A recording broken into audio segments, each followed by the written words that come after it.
Want your brand to be seen and be remembered? Effective campaigns need both. JC&Co's high-quality billboard sites in premium locations nationwide offer brands powerful and visible stages for emotive, impactful and influential storytelling. Find out how JC&Co can help your brand be seen and be remembered at www.beseenberemembered.co.nz.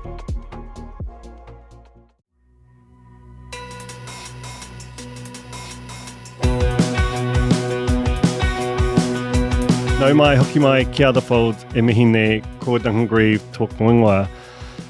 This is an episode I've wanted to do for a while. It's with Anna Rawhiti-Connell, the Spinoff's head of audience and a regular guest and sometime guest host of The Fold, and Robbie Nicol, who's the host of Now You Know, a newish social video news product from the Spinoff supported by New Zealand On Air. The show is the Spinoff's attempt to answer one of the most confounding questions in modern news media. How do you reach young people? Even just saying it, you sound old. I mean, even if you, especially if you are.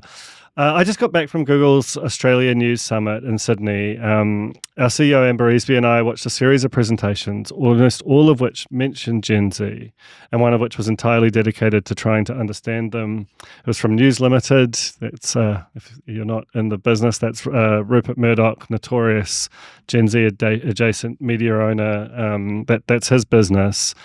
And this was a big chunky piece of research, and it essentially said that Gen Z were fickle, disinclined to pay for news, would never visit your own platforms, not now, and nor would they learn that habit in the future. So apart from that familiar trope of treating Gen Z like an exotic zoo animal, it also revealed the central challenge faced by anyone in news, or any other domain really, who wants to reach them but has a platform any smaller than, say, Reddit.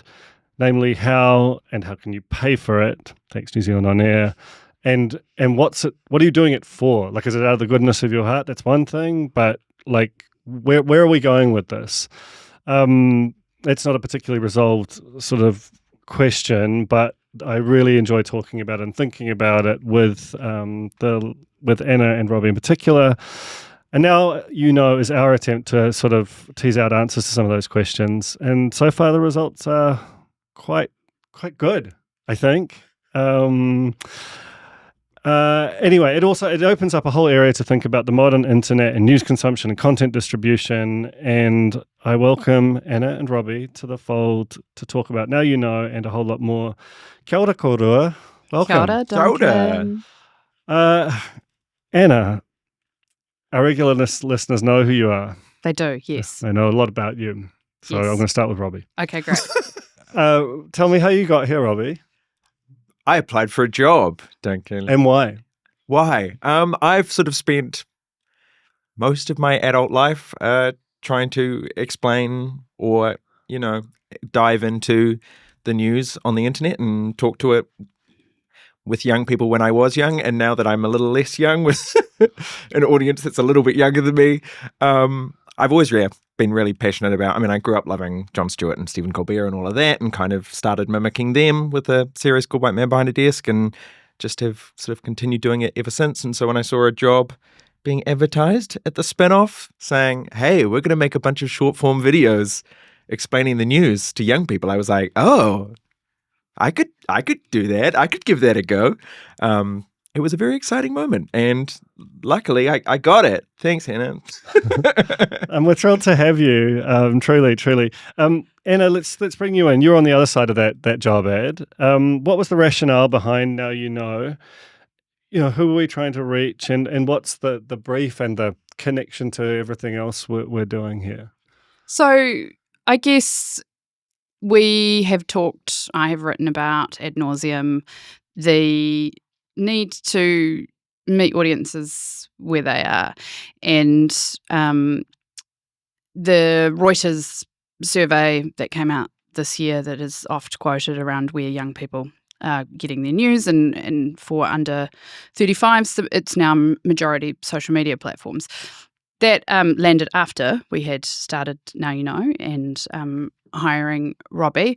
I guess we've seen this coming for a while. It's not a new thing. It didn't just start happening this year. I think there's always been a tension for media in terms of how they treat social media, I come from a social media background, and so am a big proponent of be where they are. That comes with a whole lot of tricky stuff for media. But Now You Know was really born of a desire to, I guess, buck some of the generalizations around young people's engagement with news. I think just because they're not reading it on the internet website that we have doesn't mean that they're not engaging with it. It's an explainer series, so it is factual. It's not opinion.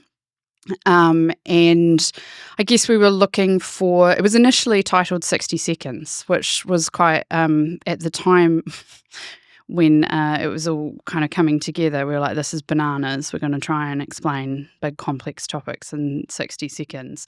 And most of the time we hit that with the sort of 30-something videos we've produced now. But yeah, I mean, we knew we needed a face, we knew we needed a front. And I guess it's that kind of thing where it's a little bit of borrowing from creator media and the kind of the bits of that. We wanted someone that people would relate to, who they could trust, and who would essentially take on the role 3 times a week of explaining a big news item. Social first, all vertical, so it runs across Facebook, Reels, TikTok, Instagram, and YouTube Shorts. And yeah, it is, as you say, going very well. So, Robbie, Anna said before that this is news, it's fact-based, it's not opinion, and that's all true, but it's not boring, and it's kind of stunty, and it has some fun along the way. And like, I saw a presentation that you circulated earlier, and it talked about there's a sort of like a golden ratio of number of jokes per minute kind of thing. How do you balance that kind of, here are your vegetables and here's some lollies kind of approach? Yeah, I guess it is like you do have to have a certain kind of brain that just loves both parts of that. Like, I love the vegetables and I love the dessert at the end. That's just how my brain works. I would say I spend half my time listening to comedy podcasts that are completely silly and absurd and ridiculous, and then half my time listening to serious, boring news podcasts. And I feel like that's just my brain. And so I want people to know things and to understand. I really care, but I also, my background is also in writing comedy. So it necessarily just comes out that way. And I also am a consumer of this product as well. I do spend probably too much time on TikTok, and a lot of my feed is, ABC News or, many international brands trying to reach me through a similar format. Yeah. So, Anna, this just quickly, I want to kind of drill into like the specifics of how this sausage is made. Mm-hmm. This dessert sausage that we've been sounds delicious talking about. But I before we move on, I do kind of like this weird tension that exists in my mind, and it might not be a real one, but about kind of if we get really good. I'm just trying to sort of imagine if we get really good at making news for this audience on these distributed platforms, and it's an immensely satisfying experience. Sort of what then? Like, am I just being a greedy capitalist going, how do we get them to come to us and then develop a financial relationship or an advertising relationship with them? Or and therefore is New Zealand On Air the only way that something like this gets made? Or is there a sort of a funnel like strategy like that? The depressing thing about that News Limited research was, they're not going to come to you now, and nor will they ever, which seemed very confident statement.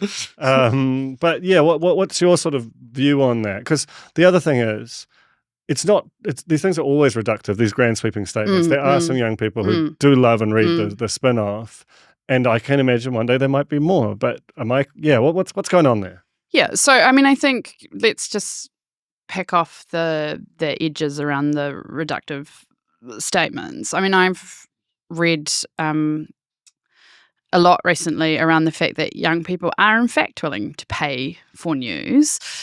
It's just kind of format based, and it tends to be around they trust a particular person or a creator or someone who has a rather Substack than an institution. And rather than institution. The research did say they'll pay for a Patreon or that kind of thing. They just won't pay for your ye olde news brand. Yeah.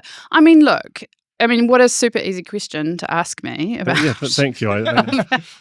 Just how 30 seconds should be in fine, and then on we go. Small market of ours, we commercialise off-platform, right? Yeah.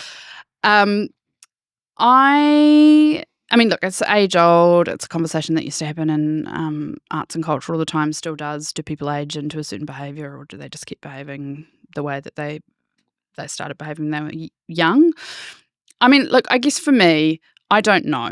So I don't know whether these people are turning up to the spin-off. What I like to think and hope is that there is a generative feeling of goodwill that emerges because we're delivering this thing that they like and value, and that somewhere that reflection reaches us and hits us. But I think, generally speaking, to me, there's just been an inevitability that has arrived. Maybe to me, because I don't know, I'm old and, I have lots of existential issues with social media, but around just having to be there and having to do this. And I think we can hope that there is a pipeline or a funnel. It's just incredibly difficult, particularly somewhere like TikTok. I think even Instagram feels more like a community for us, feels more like people know that this is coming from the spin-off. TikTok, 99% of the views that we're getting are coming from feed. So no one's going to our TikTok to find it. It can be quite mixed on Instagram at times. So, in a lot of ways, Robbie's kind of right. They probably don't know the name of the show. They may or may not know us. What we do see, and this is where I take some hope, is we do see a lot of people in the comments saying, I love this. I love the spin-off. Thanks to the spin-off for doing this. So I think if you're doing good work, I don't have, I have many, many powerful tools in my arsenal around how we take care of audiences and nurture them through. I don't have one for TikTok, and I don't know anyone who does. Obviously, people can monetize content on those platforms. That's not a program that's currently available in New Zealand, and I think also, we're a masthead, we're a brand. There's all kinds of constraints. Is that for us? I don't know. Yeah. Let's talk about what it is we're making. Robbie, talk me through how you make are these episodes? What really, that existential crisis is contagious, it turns out. But yeah, I'm nosy about the end-to-end process, who's involved. I know and I'm pleased that we have Anna and Toby kind of looking at it through an editorial lens, but give us a sense of of how you make one. Yeah, so we meet on Monday and have our editorial meeting, and then that's kind of comes out of ideas come out of other stories that people at the Spinoff might be working on, or things that we think are of particular interest to our audience. And then we'll have a catch up and decide on sort of the 3 videos that we'll do that week in a rough order of when they'll come out. And then I'll go away and just start reading a lot of articles pretty much, and then just copying and pasting a lot of facts into a Google Doc, and then shaping those facts into some kind of shape. Sometimes I'll then have to go for a walk or something and just have a little think about how could that be a funny or entertaining video? What could be a hook that would be an interesting opening visual image, or what would be the sketch comedy element that would make the thing fun and watchable from beginning to end. And then I'll take the facts and smush them into that comedy format, and then share it with Anna or Toby and get some notes and then get approval. And then often we go into the green screen room with Isaiah Tor, who is the one you asked how I make the videos. I don't. Isaiah makes the videos, and we shoot them, and then he goes away and works his magic and makes all the graphics and, cuts together sometimes, minute-long sci-fi movies, and always has them done by the end of the day. Then we get approval on that video from Anna and Toby, and then I schedule it and it goes out into the world. And that's how we make a video. That's beautiful. Can't believe we just gave that away. But you don't asking do it. me how we monetize this, Duncan. We're just selling the secret sauce. It's just the three of us. Jen wouldn't tell anyone. True. So long as this doesn't go out, we'll be fine. Absolutely not. Are there? There's this tone world. There has to be jokes. There are some things which resist joking about. Are there topics which are of high salience that just don't feel compatible with the now you know world, or are too contentious that that they kind of resist it? What have you encountered anything where you've tried and gone, I just can't find a way in here? Yeah, I mean, not all of our videos are funny. I think we've covered Palestine, and we've covered homelessness, and those aren't funny videos. They're pretty straight in terms of just reporting the facts. I do think, there are still rules that apply in terms of, storytelling and communicating and explaining to people why they should care and keep watching to the end of the video because the issue matters. But yeah, it doesn't always have to be funny. I think humor is a really useful tool, but it's not the only tool you can use to get people to watch a video. And you can, when you look at the data, and I'll talk more about this shortly, but it's not like that's a prereq. Like when you kind of have to go straight, there's ways to do it and still maintain audience. Totally. Yeah. I mean, I think, I would say, just thinking about like our most successful video on Instagram and did pretty well on TikTok as well as the NCA 2 video, is what we call it, because it's the second video we did about NCA. Because NCA 1 performed well. Yeah. This is the internet. But yeah, you got to do a sequel. It's show business. It's a franchise. That's RIP now. But that one is primarily, I think that video did well because very quickly it says at the top, here's what you're going to learn in this video, which is how, there's a plan to abolish NCA. And now we're going to go through the 5 things you need to know. There's a couple of jokes throughout it. We cut to Toby and call him an old man, and enjoyed that. Yeah, and that's fun. We all did. Yeah, it's fun to bully a boss. And then so there's a couple of jokes throughout it, and the tone is kind of frothy. But I think the reason you watch that video and share it is to get the information that just came out. So I think, it's not a prerequisite for views to make it funny, I think, but it does have to be engaging. Well, I'm just thinking about I think not to blow Robbie's head up too much, but when he came in for the interview, we had really great people interview, right? And there were a couple of things that really made Robbie a standout aside from his previous body of work, which was obviously quite a big hook as well. But he came in with a whole lot of references already. So even when we're doing serious stuff like the Tom Phillips injunction stuff, Robbie's just got a universe of stylistic film and television and social media kind of references. So it's quite a it's a pastiche a lot of the time.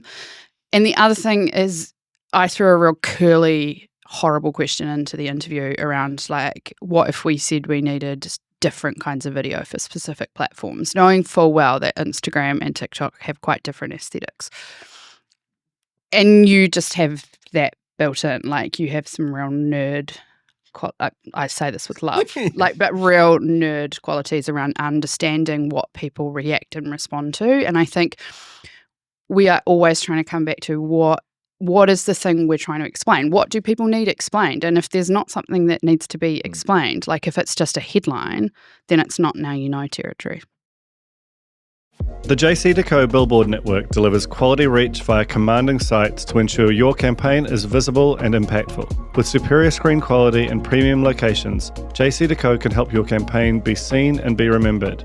Visit www.beseenberemembered.co.nz to learn more. I mean, you made reference there to what is and isn't working. Can you, Robbie? And this is we're 30 episodes. With the episodes, Duncan, it's okay. You can call them episodes. Okay, that's gotta be. I'm sweating over here. We're 30 episodes in. What is he talking about? Episode? Why am I doing this? Incomprehensible. What's wrong with me? You're doing great, Duncan. No, I'm not. Don't lie to me. You earn your audience's trust. You can lose it very quickly. Robbie, what have you learned about what the audience likes and doesn't like? Less kind of on a specific level, more kind of some broad truths that have kind of helped kind of build the momentum behind the series. Yeah, I mean, we're learning all the time, constantly reporting back and getting, every video is a whole bunch of new data that you get and you go, oh, okay. Well, we just randomly had a video do quite well on YouTube Shorts earlier this week and we were like, why? Why did this one do well? And I've of course, immediately got my theories about why that did well. But I think it really is I feel like the two main things are immediately communicate to your audience what they're going to get out of the video and why you would want to see it. And, easier said than done. I mean, I'm still learning and working on how much you can communicate in 3 seconds. And looking at that video that did well on YouTube Shorts, in that first 3 seconds, it's one character saying, I'd like to enroll in art history, and the other character says, you can't, it's cancelled. And then the other character says, why? And that is all within 3 seconds. So the tone of the video is going to be a sketch. You know that it's going to explain to you what's going on with the New Zealand curriculum. You immediately know everything that video is going to be.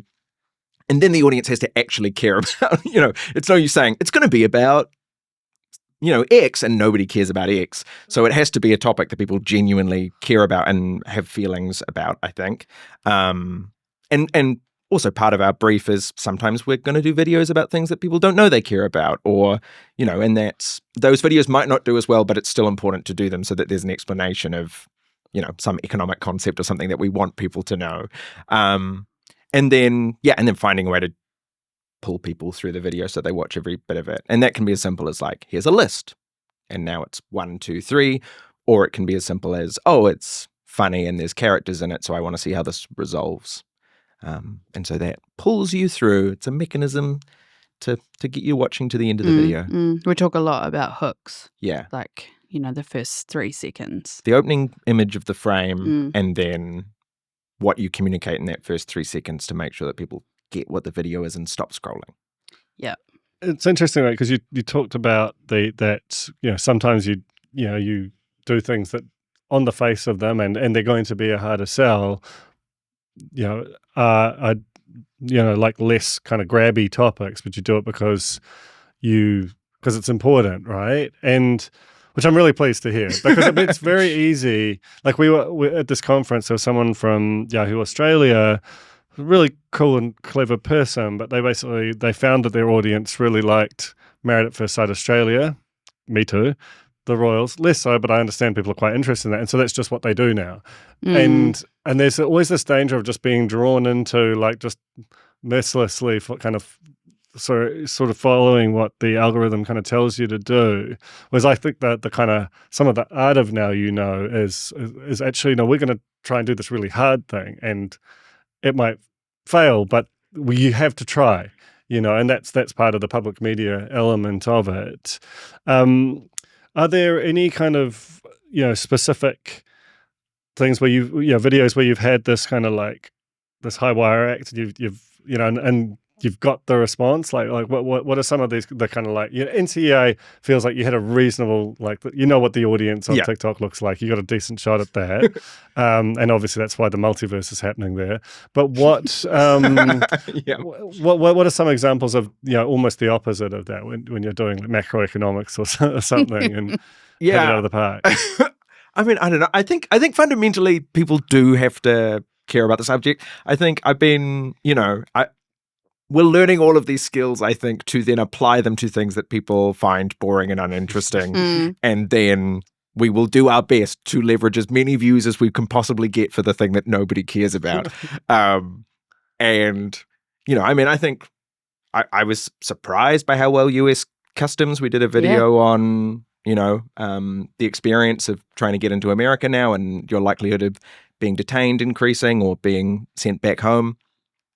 That one did really well. I think people had their own experiences of that, so they commented, and But I think if what I have learned is you can throw all the sparkle and glitter and showbiz onto something, and if they don't care about the topic, then they won't watch the video. But we're working on it. Keep trying.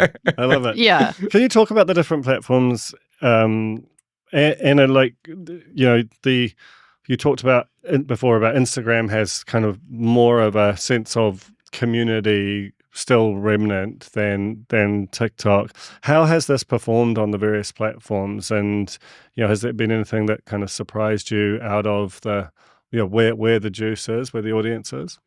I think, so Instagram is where it, at the moment, has picked up the most kind of view. I think we're sort of at about like 1.3 million for the 1.3 million what? Views. Right. Views, like yes. On Instagram for the series of episodes. Episodes? Okay, good. And I think there's absolutely because it's still the social media network where there is a semblance of your friends, it is where I think we've picked up quite a lot of Spinoff loyalists, Robbie loyalists. But I think also the aesthetic there, I guess it feels less finicky than TikTok in terms of how it gets out and about. It's almost like if the topic is newsworthy enough and enough people care about it, there's sort of a bit of brand equity there where I think people are kind of oh yeah, I've got a minute to watch Robbie explain this to me, right? So I think topicality seems to be one of the keys that kind of really makes Instagram hum. Resonance, obviously, because we know that sharing and reposting is kind of more critical than comments, for example. TikTok, it's they don't like an overproduced kind of, I think that's what you've found, eh? Yeah, I think with TikTok it's way more trends driven as well. As someone who used to, be on Twitter all the time, it feels a lot more like Twitter, where there's kind of a ongoing conversation happening on TikTok, and that's the topic of conversation, so make a video about the topic of conversation. Instagram, our parody videos, that kind of where we're doing something that's more overtly funny, that doesn't do as well on TikTok because, whereas on Instagram, I think Instagram's also more polite. Yes. And so something that's about a sensitive subject, fewer people are going to comment, fewer people are going to share it because, their parents are there and their friends are there and they don't know what their friends' political opinions are and they don't want to cause controversy. So I think those kinds of sensitive subjects don't do as well on Instagram, whereas on TikTok, often that sensitive issue is the topic of conversation of the day and you don't feel like your family and friends are watching, so you can comment to your heart's content and share it to your heart's content. And so I think, my experience is TikTok is a lot more trends and Instagram is a lot more social and displaying the kind of person you are through what you share. Yeah, absolutely. Instagram, people are pinning their colours to a mast. TikTok is far more passive consumption based, and then some of the engagement numbers there are bananas though as well. The people, I mean, I don't like anything on Instagram except now posts. Good. Of course. No, I don't. I'm not really an interactor on Instagram, but I notice people throw likes out like lollies on TikTok, and I feel like I like most of the videos in my feed. Yeah, it feels, I don't know, lower stakes for some reason. I'm not entirely sure. Don't ask us about YouTube Shorts because we haven't figured but I'm learning that out. But Robbie's going to crack the code any day now. I think the hook is much more important on YouTube. Okay. And I also think shorter videos. Great.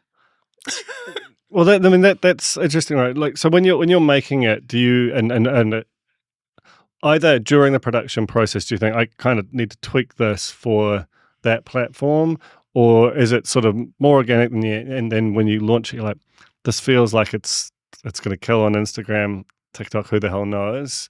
What's or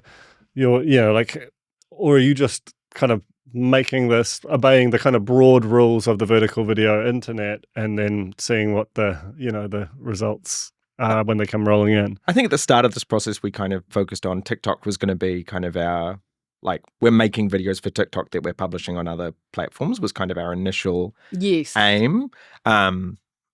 I don't know if that's continued. We'll reassess, but that was the initial goal, and I think that served us well. I think. Yeah. I mean, I think we were just like TikTok. That's where the young people are, and obviously there's like old people involved in this project, so it was sort of kind of a very basic call that we made there. But I mean, TikTok feels like it's kind of like natural sort of home. The target audience is there. There's a lot of news content there. There's not a lot of New Zealand news content there. It feels like a very clear place for us to provide a service that isn't being provided. Yeah, I mean, what we're not doing is doing bespoke video for each of the different platforms yet. I don't know. Like, I just... So let's not putting ideas in people's heads. It sounds like an increasing workload. Vaguely threatening. But, that is a thing that we've talked about. And I actually asked you that in the interview, as I said. But I think when you kind of amalgamate all of the different things that we're learning across all of the different platforms, there is a box of stuff that's kind of similar. And so I think that's the thing we're trying to tip into, the videos. And there's a sort of, I guess, there's kind of a range or a kit set of kind of different styles of video. We've got kind of different grades of like news kind of levels, as well as the stuff we come up with every week. There's like a long list of evergreen possible stuff. We're developing a protocol around breaking news. So, sometimes it's topic that dictates style, I think, and then sometimes it's just this massive bag of stuff that we're learning about all the platforms. Yeah. So part of the rationale behind this, both on our side and New Zealand and Air's side, was to reach this audience that is quote unquote underserved by New Zealand on Air, by big platforms, and not because they're not trying, just because it's hard. How successful has that been, like, from a demographic perspective? And TikTok is legendarily like, it's an interest graph. It could be anyone, anywhere watching it. Whereas, the other thing is there is a bit more geography to Instagram in particular.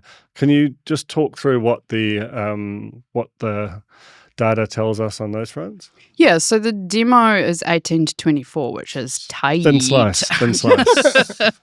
6 years. Don't go younger. And I think, we started by talking about Gen Z, and I tend to try and talk about people as a collection of interests and beliefs and values rather than demographic information like age. But we are certainly reaching those people, and that is across Instagram and TikTok. And I think like this, TikTok is for young people kind of myth that persists. Instagram is actually the platform that comes out on top for that demo. If you look at like Talbot Mills did some surveying around social media use, so we're not sort of like too worried about the fact that it sometimes really hoons on Instagram and it sometimes really hoons on TikTok. But we can see all that information for every single video, and we know we are like, there are some of the videos on TikTok in particular where 18 to 24 is like 65 to 70% of the audience for the video. So that feels pretty good. I feel very happy about the fact that and I'm I think involved in making something that young people want to watch. I think there's also some like really basic, like old school news stuff of just like talking, those videos that have 60%, views from 18 to 24-year-olds. We're talking about university, or we're talking about, like, this is stuff they care about that affects their day-to-day life. So, of course, they're going to be the people who are most likely to watch it. So it's not all rocket science. Yeah, the lens is, we always try and put is there something these people care about lens over the top of it. And sometimes we get it really right, and sometimes we don't. Sometimes we don't. Well, let's talk about one where you didn't. What's a real tanker, like where you sort of discovered in post that you'd absolutely botched it? I don't think we've had like the experience of discovering in post. I think we've had the experience of if we discovered it in post, we'd not release it, or we'd figure it. Yeah. But I think there's definitely times we like, oh, yeah, like I think I really love the video of me traveling from the future. Yes. Me traveling from the future That's to great, explain. Graham. I think it's really good. Yeah. And people do come up to Isaiah and said, that's like my favorite one. But it did not perform well. Like, not very many people saw it on any platform. Every single platform said, not this. We don't care about government We debt. don't care if more or less government debt is good or bad. And part of me is also like, of course, then my brain starts whirring and I go, I think we didn't communicate enough in the first 3 seconds, like what we... But then it's like, also maybe young people don't care about government debt, and it's just a harder sell. But I was so proud of that video, and I still am, and I'm still really like it, Everyone should go and watch it. Yeah, boost the numbers. Everyone has collectively given their verdict. Yeah. Sadly, that They said no. That's for the completists. It's on the sort of B-sides and rarities collection. Absolutely. Yes. Only the real For the ones real know. heads. Yeah. That's right. Crazy question to ask, given that we're about 10 minutes into making this show. These episodes. Whoa, Duncan. I'm really there now. But the season will end. I hate it, but it unavoidably is true. What a way to find out. This is how we do it here. Welcome. Are you keen to go again? Like, what's a dream state of now? Are there more Robbies, more Isaiahs, more platforms, longer form? Like, if you are sort of like, if we can sort of just let you dream a little, what would you like to see the now beast become when it's grown up? Say it. Go on. I think, more is good. More videos, more frequent releases, more, more boxes of props. But I think, like, it doesn't have to be, I don't know. I mean, that's really all it is. I mean, I think the only dial you could really turn is quantity. But that would require more people. And I think that's something that I've learnt throughout my last 10 years of trying to do, educational, informative comedy news. All the algorithms want quantity, but it's much harder to do quantity if you're fact-checking everything and not lying to people, which is a fun challenge. So, I mean, that's really great, and I totally agree with. I want merch. Yes.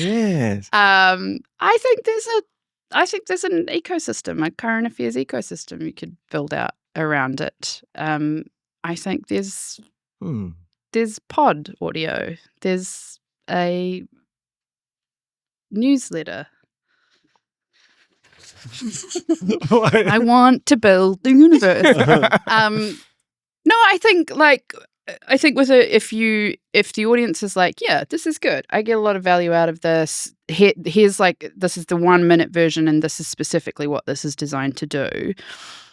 Can you then take the trust that's earned, the face, and go, okay, once a week we're going to do like a deeper dive on blah blah or something. Like I think you can do format iteration as long as it's something that the audience is asking for or wants. And I do think, it's that thing as well of like, young people don't have short attention spans. They've got short consideration spans. And if we can prove to them that this is good, they'll stick around for an hour-long podcast. Yeah. Yeah, I think it feels quite ephemeral as a thing that we make. It just goes off into the stream, and Godspeed. Good luck, little video. Godspeed, little video. They grow up so fast. They do, and I would love, of course, I would, as head of audience. I would love for there to maybe feel like there's a little bit more solidity around it, or a little bit more, tethering. But maybe that's not the future. I don't know. I reckon it's the future. I know New Zealand On Air are listening. Hi, New Zealand On Air. You want to? How you doing? You don't want anything to happen to Robbie, do you?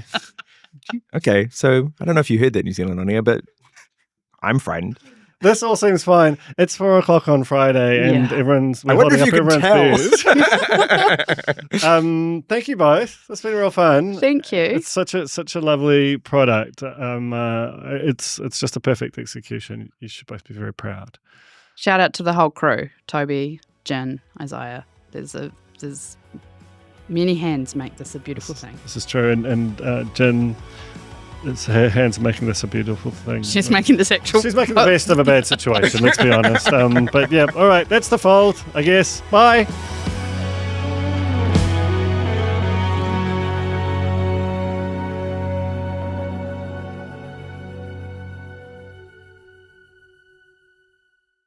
Seeing is not enough. With optimized data tools and insights, the JC2Co Billboard Network helps brands be remembered. Dedicated to closing the loop between impression and action, JC2Co can help your campaign be seen and be remembered. Visit www.beseenberemembered.co.nz to learn more.